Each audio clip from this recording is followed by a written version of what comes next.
Hi there, I'm Ryan Nobles in Washington, and we're going to take you now live to the White House, where the president and first lady are participating in what has become a holiday tradition here in the nation's capital, the annual turkey pardon ceremony ahead of Thanksgiving. This year's turkeys are named Gobble and Waddle. They hail from North Carolina. Previous turkeys have gone on to receive special care for the rest of their days.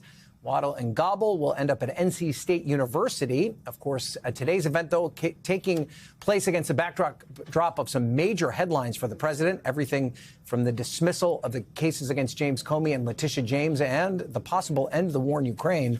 Let's listen in now to President Trump. Like they've done for many years, and you would be very unhappy. Please, thank you very much.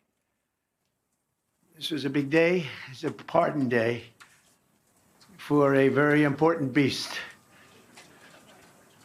On behalf of the First Lady and the entire Trump family, I want to wish all Americans a very, very happy Thanksgiving. It's a great time of the year, and our country is doing really well, economically, like we've never done before. Today, we continue a time-honored American tradition. Well, that's a well-trained turkey. See how happy he is? In a few moments, I will grant a full, absolute, and unconditional presidential pardon to two handsome Thanksgiving turkeys, and this is their lucky day. This is a lucky day for them. But before going any further, I want to make an important announcement, because you remember last year, after a thorough and very rigorous investigation by Pam Bondi and all of the people at Department of Justice, the FBI, the CIA, the White House Counsel's Office, and the Department of Everything. We have a Department of Everything. You know what that is? I think that's called the White House. Into a terrible situation caused by a man named Sleepy Joe Biden. He used an auto pen last year for the turkey's pardon. So I have the official duty to determine, and I have determined, that last year's turkey pardons are totally invalid, as are the pardons of about every other person that was pardoned other than, where's Hunter? No, Hunter's was good. That was the one pardon, Pam, that was good, right? The rest of them are all invalid. I don't know what the hell you're going to do about that, but that's, now we're going to take a little of the joking. That is a mess. But they're hereby null and void. The turkeys known as Peach and Blossom last year have been located, and they were on their way to be processed, in other words, to be killed. But I have stopped that journey, and I am officially pardoning them, and they will not be served for Thanksgiving dinner. We saved them in the nick of time. This one has plenty of time, but they were saved in the nick of time. We're thrilled to be joined today by Vice President J.D. Vance, Second Lady Usha Vance, their daughter Mirabelle, and along with Attorney General Pam Bondi, Secretaries Marco Rubio, Scott Bessent, Pete Hegseth, Brooke Rollins, Howard Lutnick, Linda McMahon, Scott Turner, Administrator Lee Zeldin, who's done a great job. A nuclear power in less than a week, okay? I'm only kidding, but pretty close to that. And we have more. Where's Lee? Stand up, Lee. One of my great superstars. Thank you. Used to take 20 years before you got rejected when you put in an application. Now we're doing them in a matter of weeks, right? And that's why we have the biggest plants anywhere in the world. We're leading in AI. We're leading in everything. Our auto plants are pouring back into our country. Wait till you see the jobs coming with them. But many of them are under construction, but Lee's done a great job in getting those approvals. I appreciate it very much. FBI Director Kash Patel, who's been very busy doing a great job. Also, thank you, Kash. Along with members of, see, you got a following, Kash. Along with members of Congress, and in particular, I want to mention Jason Smith and David Rozier. Where are those two guys? Come on, stand up, fellas. What good people. Jason knows more about the tax code than any living human being. He knows so much, we don't even want to hear about it, right? Too complicated. So we're going to make it a simpler code. But we did in the great big beautiful bill. It was just passed. Your imprints all over that, and it's amazing. The biggest tax cuts in the history of our country for middle-income people. The biggest tax cuts in the history of our country for middle-income people, and the biggest jobs bill ever passed. And nobody thought we could get that one done. I'm glad. We actually put 4 years, actually probably 8 or 10 years, but we put 4 years worth of material into one great, big, beautiful bill. So that worked out very well. And I want to thank everybody for working on it. JD, that was a great, well, you know, we were going to do it in small bills. We're going to have 18 bills and do it along the process. I'm glad, Scott, that we got it done, because dealing with these Democrats, I think that was our one shot. But we have it all in one great, big, beautiful bill. Thanks as well to the chairman of the National Turkey Federation and the CEO of Butterball. That's a big deal. Jay Jandren. Where's Jay? Thank you. Stand up, Jay. Thank you very much. Along with his wife, Leslie, and their 3 children, as well as the farmer who raised these 2 magnificent birds, Travis Pittman and Wayne County, North Carolina. I won Wayne County by a lot. That means you had to vote for Trump, I think. I won by 92%. I like Wayne County. They're doing all right, right? And this is like a record-setting turkey that's going to be saved. The turkeys being pardoned today go by the names of Gobble and Waddle. When I first saw their pictures, I thought we should send them, well, I shouldn't say this. I was going to call them Chuck and Nancy. But then I realized I wouldn't be pardoning them. I would never pardon those 2 people. I wouldn't pardon them. I wouldn't care what Melania told me. Darling, I think it would be a nice thing to do. I won't do it, darling. These are 2 of the largest turkeys ever presented to an American president, over 50 pounds each. It's the largest we've ever had. And those are big turkeys. Are they as good as the normal-sized turkey? Better or as good? Do they tend to be a little fatty, maybe? No, he knows the turkey business. Anyway, despite their size, Secretary Kennedy has formally certified that these are the first ever Maha turkeys. I don't know if I agree with that. These are Maha. In other words, they could be fat, but they're still Maha.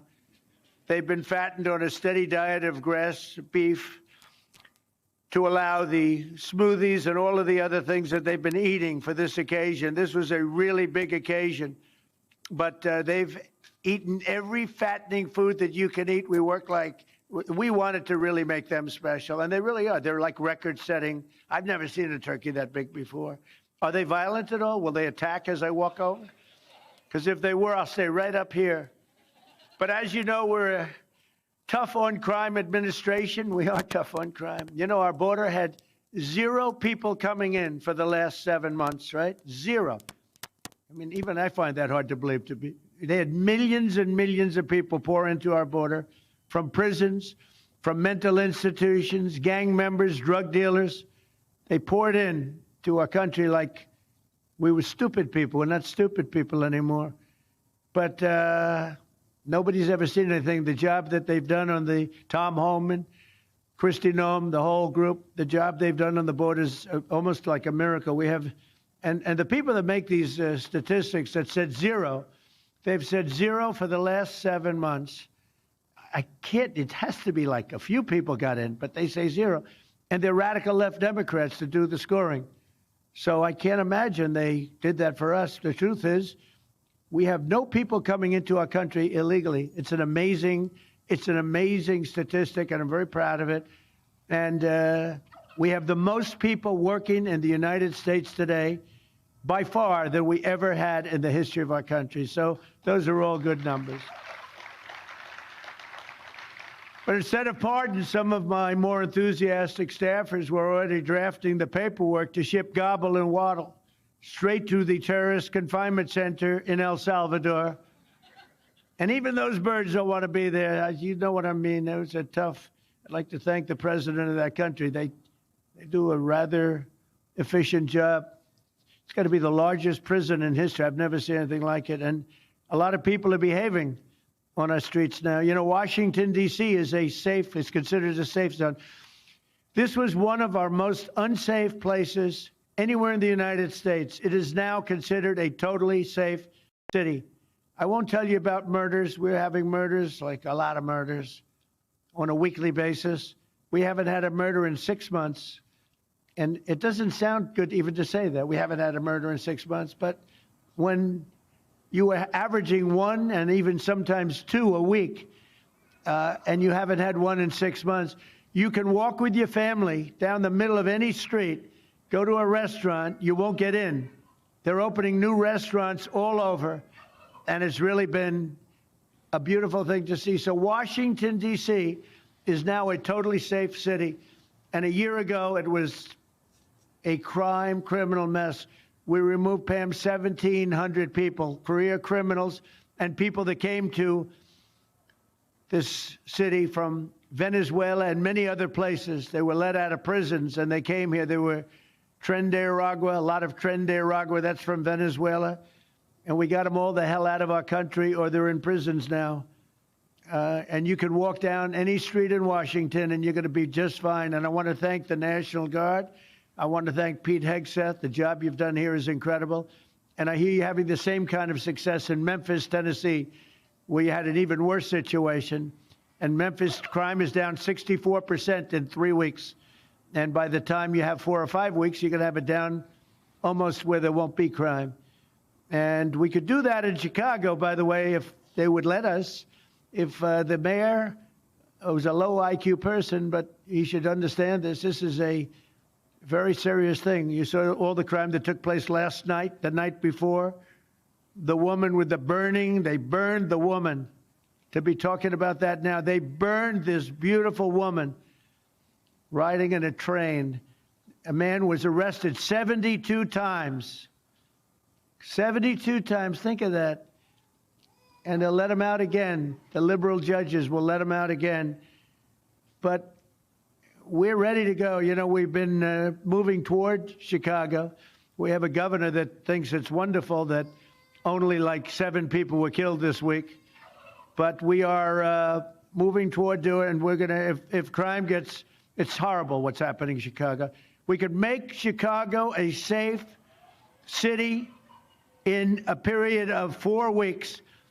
In a period of 8 weeks, 9 weeks, 10 weeks, it would be totally safe. And the people of Chicago want us to go there. And if you look at the crime that's taken place in Chicago in the last 2 weeks, just take a look. It's on the front page of every newspaper. It's out of control. The mayor is incompetent, and the governor is a big fat slob. He ought to invite us in, say, please make Chicago safe. We're going to lose a great city if we don't do it quickly. Make Chicago. We'll do the same thing as we did in D.C., the same thing as we did everywhere we've gone. It's become almost instantly safe. And I want to do it in Chicago. So, Governor Pritzker, if you're listening, let's get your act together. Invite us in.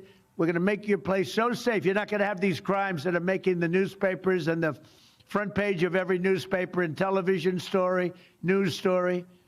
We'll make Chicago a safe place very quickly. I looked at the various cases, granting mercy, discovering that the terrible trauma that everyone's going through.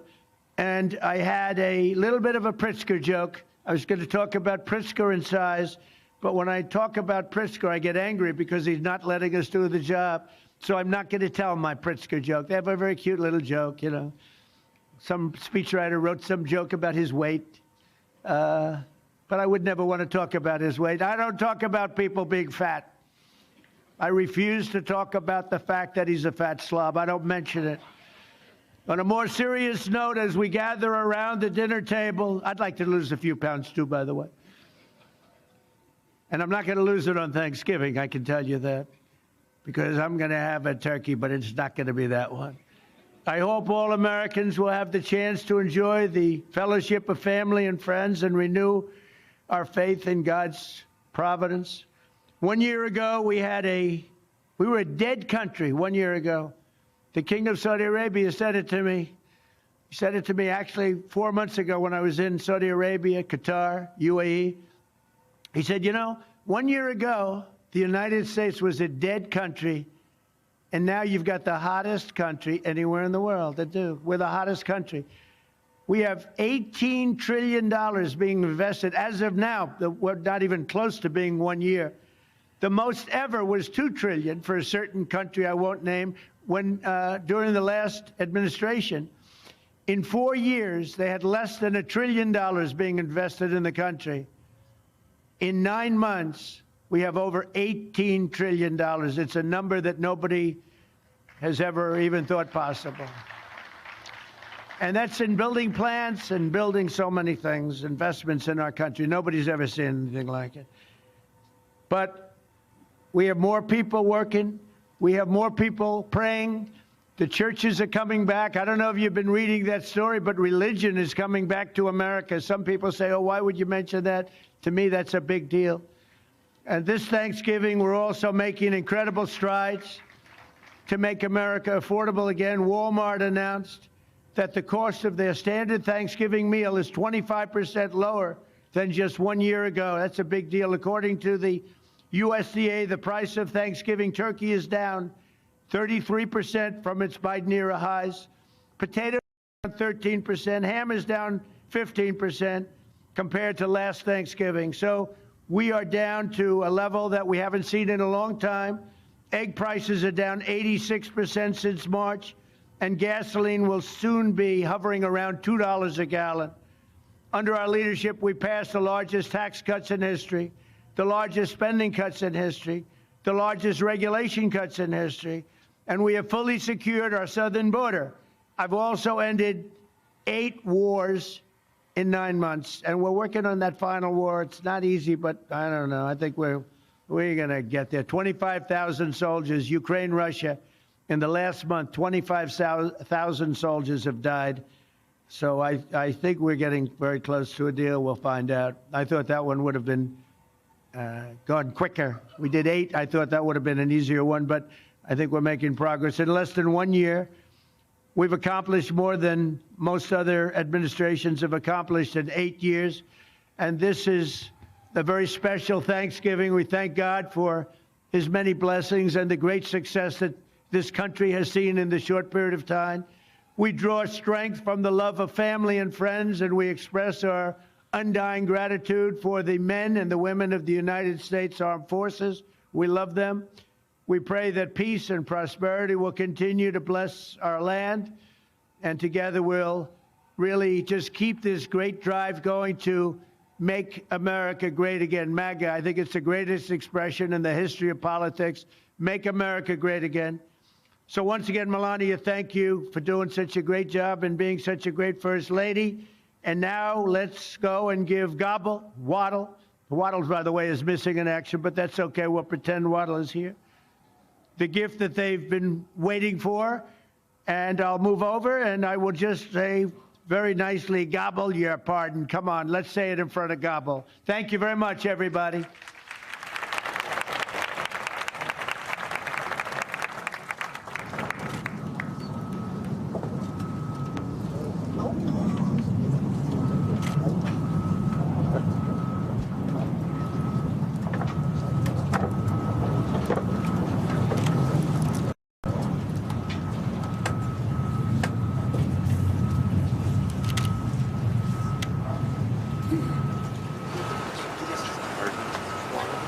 Just asked if they It's did. like a rather violent bird. Are you ready? Gobble. There you go. I just want to tell you it's very important. You are hereby unconditionally partnered.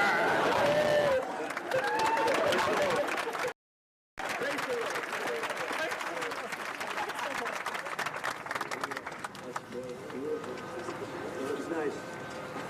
Who would want to harm this beautiful bird? That's great. That's great. Thank you very much. Okay, you are watching a live coverage of President Donald Trump pardoning this year's Thanksgiving turkeys at the White House, Gobble and Waddle. Of course, the president, as he often does, going through a long list of his favorite targets and his greatest hits, if you will, attacking a number of his political opponents and making a number of false claims over the course of what is normally a kind of fun event at the White House. For instance, he said that there has not been any murders in Washington, D.C. in the last 6 months, as he touts the efforts of his administration to crack down on crime in the nation's capital. That is just not true. In fact, there was a murder just last Friday in southeast Washington, D.C. He also suggested that the pardoning of the turkeys during the Biden administration were invalid because of former President Biden's use of an auto pen. Of course, taking the turkey claims aside, the president also suggesting that former President Biden's pardons were also not valid because of his use of an auto pen. That is also simply not true. The use of an auto pen is something that presidents have used for several decades. Let's now go to our senior White House correspondent, Garrett Haake, who is at the White House. And Garrett, as it happens with these events, nothing is simple with President Trump. Even a normal kind of what is normally a joyous event turns into him attacking his political opponents, for instance, suggesting that the governor of Illinois, J.B. Pritzker, is a fat slob and that he is standing in the way of their efforts to bring in help to support their crime problem in Chicago. I guess this is something that we often just say, well, this is Donald Trump being Donald Trump, but it is an example of how he is anything but a traditional president. Yeah, Ryan, I think that's right. This is a sort of a Thanksgiving-flavored Trump political speech more than the other way around. The president's imprimatur on this event is obvious even when you walk in. We are standing in the Rose Garden patio that has been remade since he's come back to the Oval Office. This event moved up a bit today to avoid the light rain that has just now started to fall. And I think you really nailed it. Here we saw a president trying to use a bit of humor here, talking about the pardons of these turkeys, saying that, he was going to pardon the previous turkeys that had been processed during the Biden administration, going back to his auto pen critique of President Biden, and also lacing what's normally kind of a humorous, non-political speech with attacks on some of his rivals and the false claims that you noted, particularly about Washington, D.C., which has recorded 56 homicides since the National Guard was ordered in back in June. The president, as best I can tell, has just traveled back inside of the Oval Office, Ryan. He's flying down to West Palm Beach tonight. But a who's who of his cabinet members and other senior officials still mingling here in the Rose Garden as the rain starts to fall. And Garrett, it's also worth noting is since he made this speech, which is normally not a political event, he didn't touch on many of the pressing issues that his administration is facing, and the fact that they have yet to unveil a health care plan with the Affordable Care Act premium subsidy set to expire at the end of the year. There's, of course, the situation in Europe with the potential of a peace deal between Ukraine and Russia. Even though this will be a break for most Americans, this could be a busy few days for the White House as they have these very pressing issues that they are going to be forced to deal with. That's right. The president only alluded to the war in Ukraine, suggesting that has been the most difficult war to stop, and then he's optimistic that it'll happen eventually. On a health care plan, his Treasury Secretary told us on Meet the Press this weekend that one would be announced early this week. If it's going to happen, there's only a few hours left before the president is set to depart for the holiday. And interestingly, on the subject of pardons and, law and order, obviously what we've still not heard from the president directly on were the tossing out of those indictments against two of his political opponents, James Comey and Letitia James, his attorney general. The FBI director also here today. Ryan, no word from them on either topic. Okay, Garrett Haake live for us at the White House outside the turkey pardon. So we will wrap by telling you that Gobble and Waddle will live out their days in North Carolina. We thank you for watching, and remember, stay updated on breaking news and top stories on the NBC News app or watch live on our YouTube channel.